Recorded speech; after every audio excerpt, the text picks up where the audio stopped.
Today's topic on chakras and the importance of chakra awakening. Chakras are the Sanskrit word means wheels. A chakra in the body connected with the life energy. These chakras vitalize the physical body as well as the spiritual connection. In ancient time, these chakras are source of meditative visualization, combining soul and cosmic sound as mantras. There are 7 main chakras. They are body transformers to produce infinite energy, but unconscious mind only could use them very limited, just for physical functioning.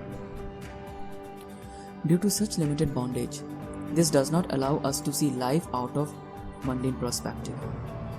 To engage ourselves here just with temporary pleasure, result to forget our individuality of connection to spiritual cosmic power.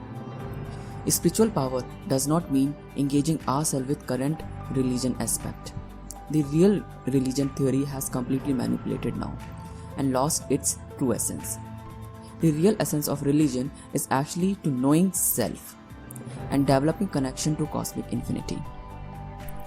The human body is a most sophisticated machine on planet. The initiation of self is a start from awakening chakras. The process is called Kundalini or Kundalini Yoga. The Kundalini means coiled snake located at the base of the spine. This Kundalini Yoga forces the power to ascend and start the process of awakening chakras gradually. This spiritual power begins with the help of nadis. The word nadi does not mean nerve. Nadi are pathway of life in the system. There are 3 basic nadis, the left name Ida, the right name Pingala and the central name Sushumna. Ida associated to lunar energy. The word Ida means comfort, possesses the cooling effect. Pingala is associated to solar energy. The word Pingala means active, possesses the warm effect. The central nadi Sushumna helps Ida and Pingala to regulate and ascend energies. Start connecting all chakras in sequence from base to top. These nadis symbolizes always with the snake shape. Once these nadis get active, the alignment of chakras begin, which is the fundamental source of supreme consciousness. Each chakra vortex is like a ball of energy, allows magnetic field to interpenetrate the physical body. The chakras are not physical, they are the aspect of consciousness. In the same way, the auras are the aspect of consciousness. Chakras interact with the physical body through 2 major vehicles, the endocrine system and the nervous system. Each of the 7 main chakras discussed here are associated with one of the 7 endocrine glands and also with the particular group of nerves called plexus. Thus, each of these chakras can be associated with particular part of the body and particular function within the body, controlled by the plexus or the endocrine gland associated with the chakra. This endocrine system is a part of body's main control mechanism. It comprises a number of ductless glands that produce the hormones, acting as chemical messengers. By adjusting the hormone level, the endocrine system works to maintain the body in optimum state. Unsurprisingly, the position of the chakras corresponds to the position of the glands in the endocrine system and have an impact on their functioning. The link between the chakras and the gland emphasizes the holistic nature of health and demonstrate that you need to maintain a balance in your emotional and mental activities, as well as your physical diet and exercise, as they are deeply interrelated. Each chakras also corresponds to one of the major glands in the body. They are the Mooladhara or root chakra is associated with the adrenal gland. The sound is Lam. Mooladhara means foundation. The chakra is the foundation of the physical and energy structure of a human being. It is very important to have a stable foundation. Only if a Mooladhara chakra is stabilized, one will experience health and well-being in life. Make yourself like a thin air and super hype your perception. The Swadhisthana or navel chakra relates to the ovaries or testicles. The sound is Vam. Swadhisthana means abode of the self. This describes of many possibilities of the healthiest life. If Mooladhara and Swadhisthana are stabilized in an individual, then health will happen from within. The Manipura or solar plexus chakra is related to the pancreas. The sound is rum. Manipura chakras are more mobile than the other chakras. The ability to move Manipura gives you a different kind of power. It is associated with the stabilization and concretization of the self-memory. The Anahata or heart chakra belongs with the thymus. The sound is yam. Anahata means the unstruck sound.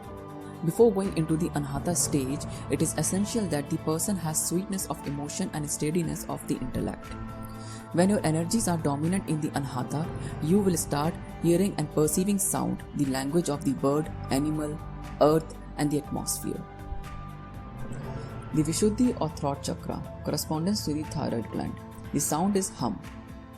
If your Vishuddhi is active, you will filter out all the poison that enters your system. Poison not necessary in form of what you consume. A wrong thought, a wrong idea, energy, impulse can also poison you. If your energy are in Vishuddhi, you will not be impacted by whatever is happening around you. The Agna or third eye chakra has a connection to the pituitary gland. The sound is Soham or U. Agna is without any color. That is why it is related to Vairagya or quietness.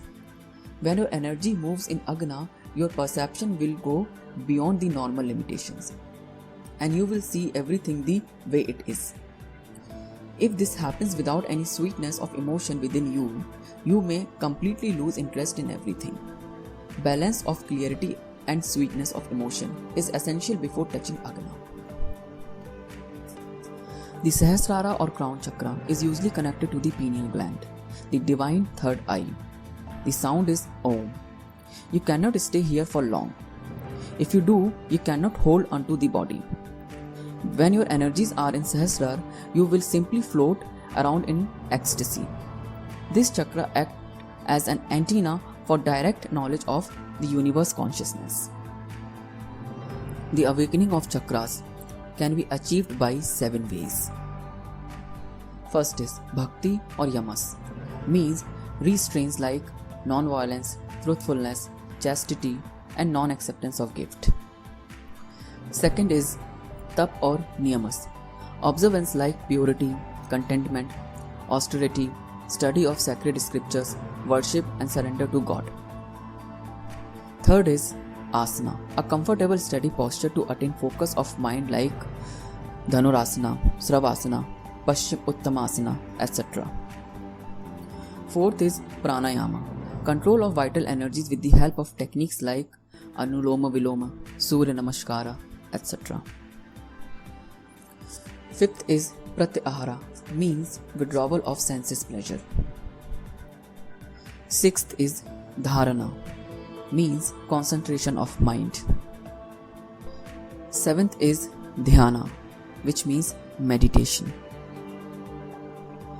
After mastery on these either 7 stages, person goes to final stage called Samadhi, means completely conscious state. So conclusion says the highest consciousness has no duality. It is a common perception and the final direction to manifestation for all humankind. Everything that happens in you is same happening in this cosmic infinity also.